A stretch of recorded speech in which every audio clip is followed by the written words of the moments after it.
Breaking news, Naim ইসলাম Wasim TV. বিস্তারিত খবর তুলে ধরেছেন মোহাম্মদ নাইম।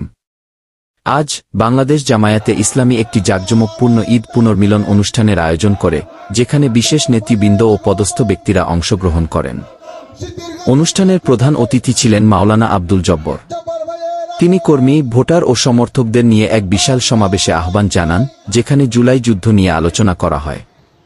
তিনি বলেন, এখনো সময় আছে, বিএনপির চরিত্র ভালো করতে হবে, না হলে জনগণ রাস্তায় নামবে।